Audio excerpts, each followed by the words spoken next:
Lo cierto es que las leyes de la física, tal cual las conocemos, ponen muchísimas dificultades para viajar en el tiempo hacia el pasado.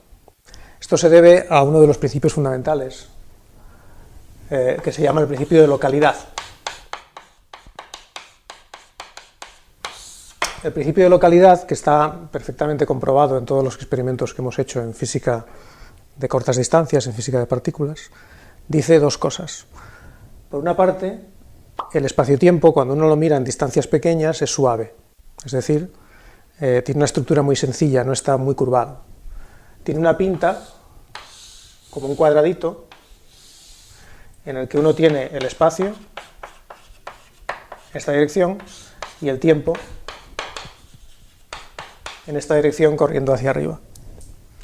La segunda cosa que dice es que si uno tiene información contenida en un cierto punto del espacio-tiempo, entonces esa información solo puede evolucionar en el interior de un cono, que se llama el cono causal, también se llama el cono de luz, porque está delimitado por la trayectoria de los rayos de luz que emanan del punto P hacia el futuro. Así que la información contenida en P solo puede fluir en el interior del cono de luz. Eso quiere decir que solo puede fluir hacia el futuro y como mucho a la velocidad de la luz. Es decir, que la posibilidad de enviar información al pasado, que es la forma interesante de viajar al pasado, está prohibida por el principio de localidad. Quiere decir que las partículas elementales, en su quehacer cotidiano, en el que van de un lado para otro y están colisionando entre sí, interaccionando, no hacen viajes al pasado, al menos en las escalas de tiempo y espacio en la que hemos experimentado sus propiedades con precisión. Esta estructura está garantizada hasta 10 elevado a menos 17 centímetros, que es hasta donde hemos llegado directamente midiendo las propiedades del espacio-tiempo en el acelerador de partículas de Ginebra, en el LHC. Pero se cree que esta estructura se mantiene a distancias mucho más pequeñas.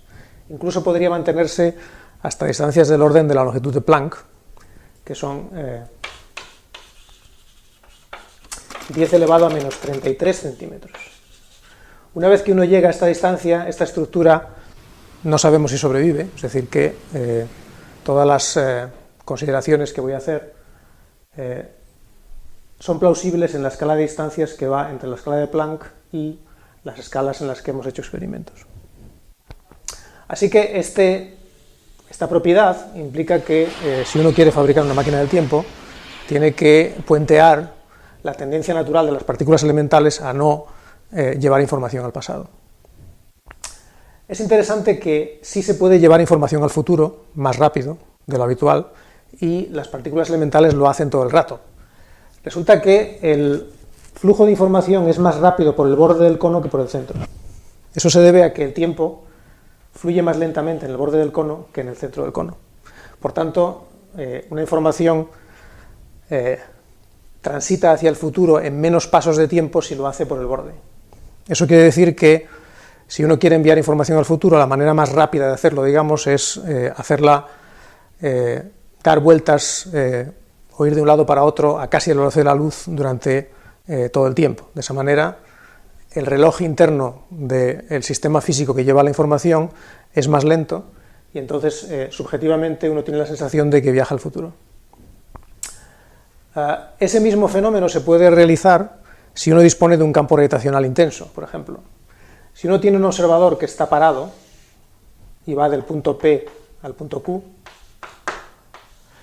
su trayectoria en el espacio-tiempo es una línea vertical, porque no se mueve en el espacio, está siempre en la misma posición del espacio, pero se propaga en el tiempo como todo. Los conos de luz a lo largo de la trayectoria tienen este aspecto y entonces la trayectoria siempre va por el centro del cono de luz. Es decir, que esta es la forma, si quieren, más lenta de ir hacia el futuro. Sin embargo, si uno tiene otro observador que está en reposo con respecto a este, es decir, también tiene una línea vertical, pero está en una zona donde hay un campo gravitacional intenso, que apunta, por ejemplo, en esta dirección, entonces la teoría de Einstein nos dice que un campo gravitacional es equivalente a una curvatura del espacio-tiempo, y en este caso, entre otras cosas, esa curvatura produce una caída de los conos de luz hacia la dirección de la fuerza de gravedad. es decir, que los conos de luz están torcidos. De esa manera, simplemente un señor que está parado aquí, el cono de luz se acerca a él y va por el borde del cono de luz, por tanto sus relojes van más lentos. Así que si uno se pasa una temporada en las inmediaciones de un campo gravitacional intenso, como por ejemplo un agujero negro, y volverá más joven que aquellos que se han quedado fuera. Esto es lo que ocurre, por ejemplo, en la película Interstellar. Y es una manera, digamos, eficiente, si uno dispone de un agujero negro, de viajar al futuro. Ninguna de estas estrategias permite viajar al pasado, pero este caso sugiere una posible estrategia para conseguirlo. Dado que los conos de luz se voltean un poquito, uno puede imaginar que tal vez un campo gravitacional exótico, especial, fuera capaz de voltearlos completamente y hacerlos apuntar hacia el pasado. De esa manera podríamos viajar al pasado sin violar el principio de localidad. En otras palabras, la cuestión es si existirían situaciones como esta, en la que uno tiene un bucle en el espacio-tiempo y los conos de luz a lo largo del bucle circulan de esta manera. Así que un observador que está haciendo esta ruta en ningún momento tiene la sensación de que viola las leyes de la física locales, porque va por el interior de los conos, pero los conos están distribuidos de tal forma que dan la vuelta. Así que, obviamente, uno viaja al pasado con respecto a cualquier punto del ciclo. Esta situación se llama curva temporal cerrada. Y la cuestión es si este tipo de curvas son compatibles con las leyes de la física. En este caso, la cuestión es si son soluciones de las ecuaciones de Einstein que determinan la estructura global del espacio-tiempo. En este caso no estamos hablando de la estructura local, sino de la estructura global debido a la curvatura. Las leyes de la física que controlan esto son las ecuaciones de Einstein, que tienen la siguiente estructura. La curvatura del espacio-tiempo es igual, en ciertas convenciones, a la energía material que está encerrada en ese espacio-tiempo. Así que tanto la energía, incluido el propio observador que está haciendo el viaje, y la curvatura tienen que estar coreografiadas para producir este bucle. Y la respuesta es que sí existen este tipo de soluciones. La más famosa fue encontrada por el matemático Kurt Gödel a mediados del siglo XX, pero son soluciones muy especiales, son soluciones muy extrañas, muy, digamos, muy específicas, muy particulares, y en todas ellas, las soluciones de este tipo, el viaje en el tiempo es muy aburrido porque el viajero está condenado a repetirse a sí mismo. Se parece a la historia de la película del Día de la Marmota, es decir, que la historia de la existencia de un bucle exacto en la curvatura implica que tiene que haber un bucle exacto en la energía, incluida la energía que conforma al viajero, con lo cual el viajero está haciendo siempre lo mismo y no hay realmente una transferencia de información interesante al pasado. Así que aunque esto es posible, no es muy interesante desde el punto de vista de un guión cinematográfico, por ejemplo.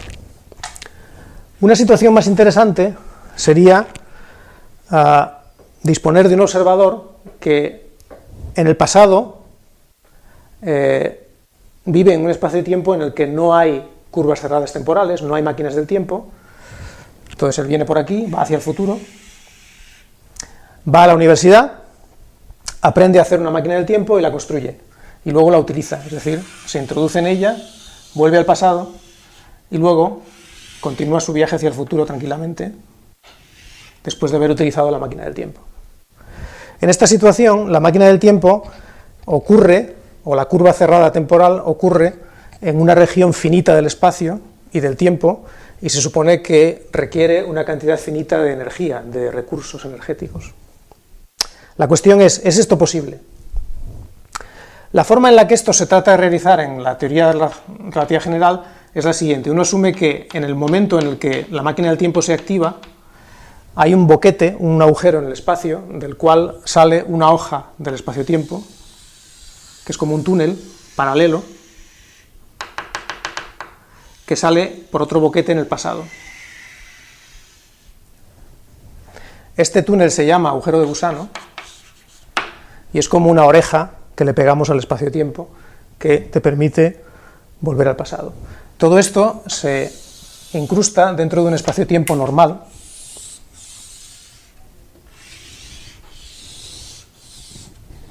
y esto simplemente lo pegamos ahí en paralelo, ¿no? Los conos de luz en la parte del pasado del espacio-tiempo son normales, el tiempo fluye hacia arriba normalmente, sin ninguna novedad. En el futuro remoto los conos de luz también fluyen hacia arriba normalmente. Pero en la zona del boquete lo que ocurre es que los conos de luz en este túnel circulan hacia atrás. De esta manera, este observador nunca tiene la sensación de que está violando las leyes de la física, no está violando el principio de localidad porque siempre va por el interior de los conos. ¿De acuerdo? Entonces luego sale y sigue su camino. También podría decidir, una vez que ha salido, volver a entrar. En ese caso, habría dos copias del viajero a la salida. En total 3, el viajero joven y las 2 copias del viajero viejo. El número de copias del viajero viejo depende del número de veces que el viajero decide utilizar la máquina del tiempo. Si solo la utiliza una vez, hay 2 copias. Esto es interesante porque esto sugiere que este tipo de soluciones, si existen, tienen que ser muy particulares también. Por ejemplo, no es consistente que el viajero viejo mate a su versión joven de tal forma que el joven no pueda entrar. Es más, el viajero tiene que recordar todo el proceso del viaje y en particular tiene que recordar que cuando estaba aquí en el pasado vio una versión de sí mismo más vieja emerger del agujero de gusano. Es decir, que las paradojas deben evitarse para que estas soluciones sean consistentes. Eso no quiere decir que no sean posibles, simplemente quiere decir que en las ecuaciones de Einstein uno tiene que diseñar la máquina del tiempo de acuerdo con la historia del viajero que la va a utilizar. Sin embargo, la existencia de copias da lugar a todo tipo de problemas y por eso creemos que en realidad este tipo de soluciones no existen. Para verlo, imaginar que uno está viendo desde fuera la salida del agujero de gusano. Es decir, el agujero de gusano está produciendo copias que dependen del número de veces que el viajero ha querido hacer la vuelta, ¿no? Y parece que no hay límite al número de veces que un viajero puede dar la vuelta y por tanto emerger en una copia de la boca. Como las copias tienen energía positiva, porque son copias del viajero, que es una persona normal, hecha de partículas elementales normales, eso quiere decir que el agujero de gusano parece que tiene una cantidad ilimitada de energía negativa en su interior, porque es una fuente ilimitada de energía positiva. Esto sugiere que la solución de las ecuaciones de Einstein que va a soportar este tipo de objeto tiene que tener energía negativa localizada sobre el agujero de gusano. Y eso es cierto, cuando uno considera el cálculo, descubre que es necesaria energía negativa. Y el problema es que el tipo de configuración de energía negativa necesaria tiene que estar localizada, no se sabe fabricar con el menú de partículas elementales que tenemos. Es decir, las partículas elementales que satisfacen esta ley no tienen configuraciones de energía negativa que permiten soportar este tipo de oreja en el espacio-tiempo. Podemos imaginar que existe un nuevo tipo de partícula elemental, un nuevo tipo de materia que sí lo permitiera, por extremar, si queréis, más la especulación. En ese caso todavía hay problemas porque la existencia de copias genera otro problema adicional. Imaginar que consideráis el encuentro entre las 2 copias, la vieja y la joven del viajero. Cuando interaccionan se genera una pequeña onda gravitacional. Esa onda gravitacional se propaga hacia el futuro y parte de la onda entra en el túnel. Da la vuelta y cuando emerge por aquí la onda se ha copiado. Es decir, hay una copia de la onda. Ahora hay 2 ondas. Una parte de la copia vuelve a entrar y vuelve a hacer el circuito. Y así sucesivamente. Es decir, hay una tendencia a que cualquier cantidad de energía que no se puede controlar entre y esté haciendo el bucle constantemente copiándose a sí misma. Con lo cual hay una tendencia a que haya acumulación de energía positiva en la entrada y en la salida del agujero de gusano. Esto hace que sea posible que colapse en un agujero negro y se rompa el bucle. Con lo cual, este tipo de máquina del tiempo tiene toda la pinta de ser inestable y de autodestruirse. La situación es todavía más difícil porque si uno considera el túnel en vacío, es decir, sin viajero ni nada, simplemente una máquina del tiempo que no está siendo utilizada, Aún así, en el vacío, si uno tiene en cuenta la teoría cuántica, resulta que hay fluctuaciones de energía. Y entre las fluctuaciones de energía que existen en esta configuración, las hay que están haciendo el circuito, que están haciendo el bucle y se están copiando a sí mismas. Y lo hacen un número infinito de veces, con lo cual se acumula por fluctuaciones cuánticas una energía infinita aquí que colapsa la máquina del tiempo. Con lo cual da la impresión de que este tipo de situaciones no son posibles de acuerdo con las leyes de la física establecidas. La única posibilidad sería imaginar que los agujeros son tan pequeñitos que la teoría de la relatividad de Einstein no se aplica a ellos, son por ejemplo de tamaño planckiano, y entonces los únicos objetos que podrían hacer el viaje serían partículas elementales. Eso permitiría emitir viajes al pasado, pero probablemente solo durante un tiempo planckiano, con lo cual tampoco sería muy interesante. En resumidas cuentas, las leyes de la física actuales parecen indicar que el negocio del turismo temporal no es una buena inversión.